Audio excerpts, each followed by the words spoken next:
To the 9-state Fencing Cup. We have 9 states here. We have all 3 weapons, but right now we're doing Cadet Women's Saber.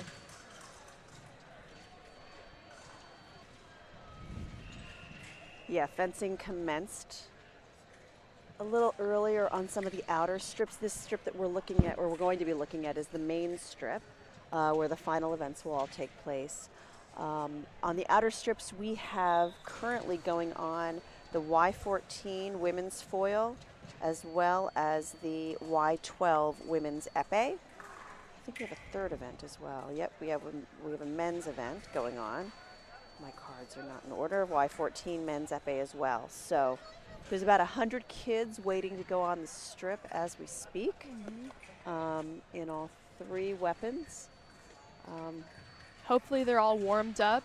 Hopefully they all had a really good breakfast and went to bed on time and they're ready to compete. That's correct. Jillian, introduce yourself. Yeah, I'm Jillian Harrell, and I am a saber fencer, and but I'm also into media and journalism. So this is a perfect combination. Yeah.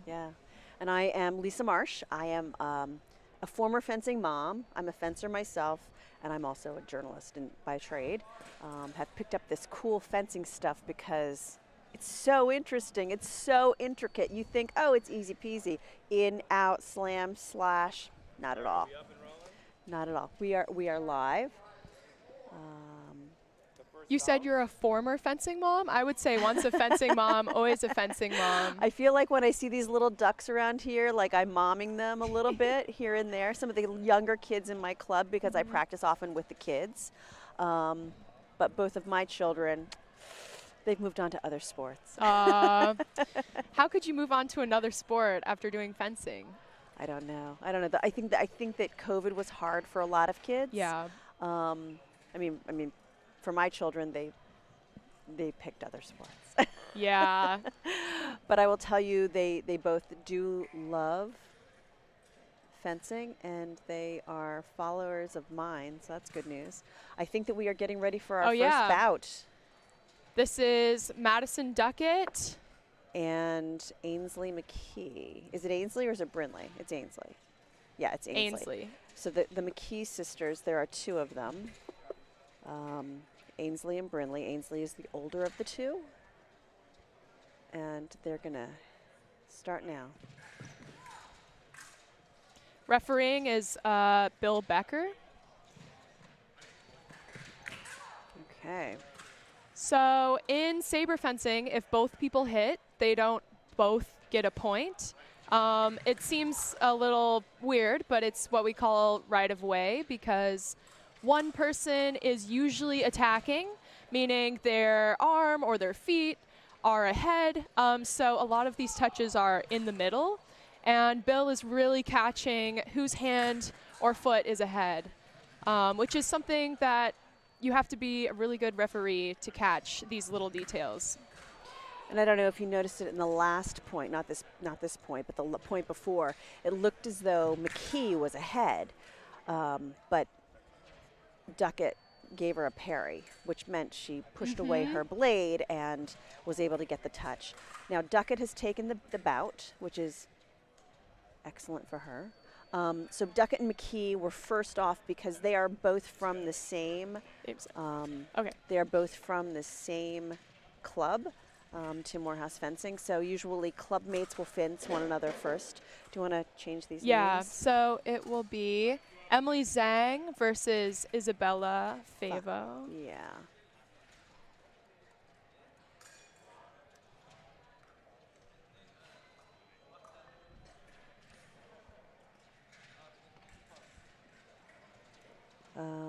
And Isabella Favo is from Georgia. That's impressive, far. Emily is from, I don't know what PFA is in New Jersey. When you said Georgia, I was thinking the country. Yeah, there's a lot of fencers because there are a lot of Georgian, like Tbilisi, Georgia fencers, but yeah. Yeah, there's a coach at Tim Morehouse, Luca, who is, he is from Georgia.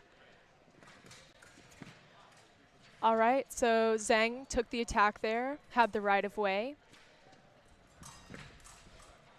And then it switched. Yeah.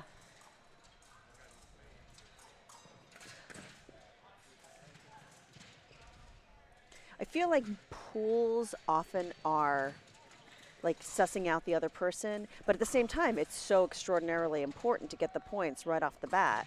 So it's this challenging line to walk because you want to see what the other person may or may not do. Yeah. But at the same time, you've got to be in show. Right. There are a lot. 5 touches is a very short period of time to figure out what someone else is doing. So sometimes you might lose to someone in pools, but then in a DE to 15 points, you know what you should have done in pools, and then you're able to win. You got the moment to figure it out. Let's see what. Yeah. Yep. This is tight. 4-4. Oh, attack and prep. So that means that Zhang's hand was coming forward faster, while Favo's hand was pulled back. Yeah, she seemed very. Zhang took a ton of tiny little steps right up the line. I wish we had a replay.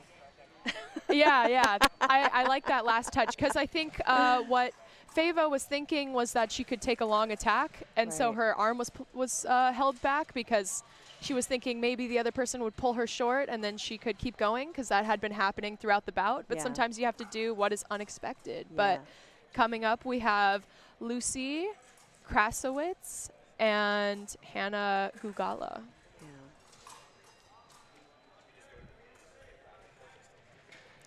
Is it Gugala on the right?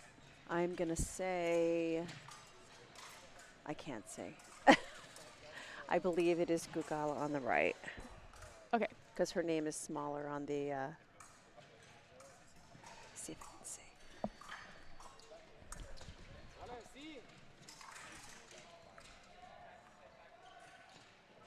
Yeah. Nope, it's Gugala on the left. I was wrong. On the left, okay. Yeah.